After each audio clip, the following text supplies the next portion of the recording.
Impact Family, impacting the world through healthy family. Shalom saudara-saudara, selamat berjumpa dalam Impact Family. Saudara-saudara, sahabat Impact Family yang saya kasihi, yang juga dikasihi Tuhan, senang sekali hari ini kita sampai huruf G, ya, huruf G. G, gerakan. Nah, gerakan apa saudara? Gerakan berbagi kasih, GBK. Saudara-saudara, pada waktu orang-orang di Yerusalem kesusahan, Rasul Paulus juga mendorong orang-orang di Korintus untuk berbagi kasih, dan dia menjelaskan, ya, sebetulnya panjang ayatnya. Dari mulai pasal 8 dia sudah menjelaskan, tapi di pasal 9 khususnya dia juga menjelaskan bahwa orang yang menabur sedikit akan menuai sedikit, yang menabur banyak akan menuai. Memang itu prinsip, ya. Kalau petani dia menanam banyak padi yang dia tanam, ya nanti dia nuainya banyak. Kalau dia menanamnya sedikit, ya menuainya sedikit. Itu sudah semua orang tahu, ya. Namun di dalam hal ini, di mulai ayat 10, Rasul Paulus mengatakan, ia yang menyediakan benih bagi penabur dan roti untuk dimakan, ia juga yang akan menyediakan benih bagi kamu dan melipat gandakannya dan menumbuhkan buah-buah kebenaranmu. Di sini menanamkan kebenaran, menuai kebenaran, ya, menumbuhkan buah-buah kebenaran.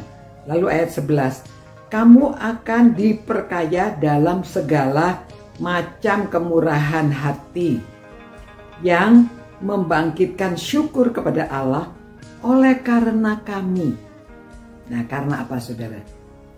Sebab pelayanan kasih yang berisi pemberian itu bukan hanya mencukupkan keperluan-keperluan orang kudus, orang-orang kudus, tetapi juga melimpahkan ucapan syukur kepada Allah. Jadi orang-orang ini mengumpulkan persembahan untuk orang-orang yang sedang kekurangan di Yerusalem. Di sana tempat orang-orang kudus berkumpul. Namun ya tentunya orang-orang kudus itu juga membagikan kepada orang-orang lain yang karena kesusahan, sedang kesusahan.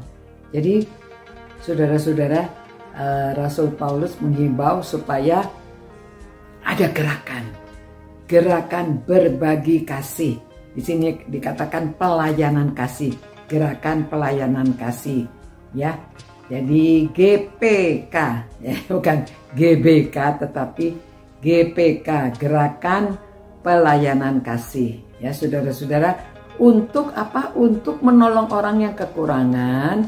Jadi kita Paskah itu memikirkan penderitaan Kristus, Tuhan Yesus sampai disalibkan, Tuhan Yesus mencucurkan darah. Aduh, penderitaannya yang bukan main itu, dia dikuburkan, dia bangkit kembali, dia dibangkitkan oleh Tuhan dan kembali ke surga. Untuk apa saudara?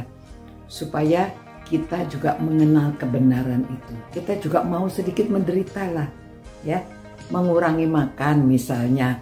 Kalau yang orang penghasilannya banyak, ya sebenarnya tidak perlu mengurangi makan. Tetapi ini mengurangi makan supaya kita punya uang lebih, ya, untuk ditabung, disatukan untuk gerakan pelayanan kasih, GPK, ya, gerakan pelayanan kasih.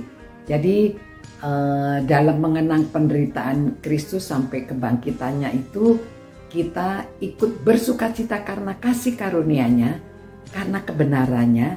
Jadi sekarang kita itu berkelimpahan oleh kebenaran, tadi dikatakan, ya. Jadi terus gitu kita akan mengumpulkan juga persembahan supaya kita menderita sedikit lah, mengurangi makan. Tapi dengan mengurangi makan itu uangnya kita kumpulkan untuk pelayanan kasih supaya menolong orang-orang yang kekurangan. ada uang yang kita kumpulkan. Karena orang memberi itu bukan orang-orang yang banyak uangnya, yang mereka mudah kalau mau memberi ya. Tetapi kalau kita yang pas-pasan, kita hemat-hemat keperluan sehari-hari dan kita kumpulkan, yang kita hematkan itu untuk pelayanan kasih. Ini membangkitkan ucapan syukur kepada Allah. Ya, menolong orang-orang kudus, menolong orang-orang yang kekurangan, tetapi juga membangkitkan rasa syukur. Tentunya orang yang menerima akan bersyukur, memuji Tuhan, berterima kasih untuk kepada Allah, tetapi juga kepada saudara-saudara yang sudah rela berbagi kasih.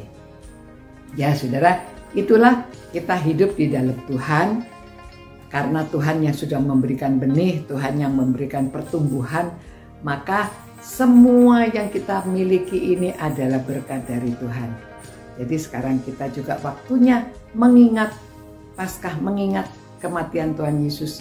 Kita juga rela ya sedikit menderita, sedikit lah mengurangi makan, sehingga kita ada uang yang lebih untuk kita bagikan kepada orang lain.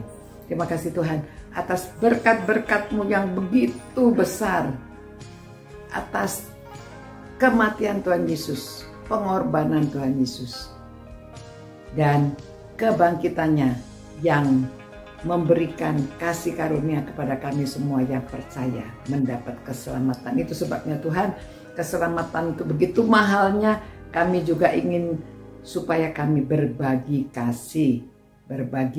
kasih kepada orang-orang yang memerlukan, supaya mereka melihat kebesaran Tuhan, supaya mereka dapat merasakan kasih dalam Tuhan. Terima kasih Tuhan atas kasih karunia-Mu. Demi nama Yesus kami berdoa. Amin. Ya, saudara-saudara, sampai berjumpa pula. Ingat huruf G, gerakan pelayanan kasih. Sampai jumpa. Ciao. Impact Family, impacting the world through healthy family.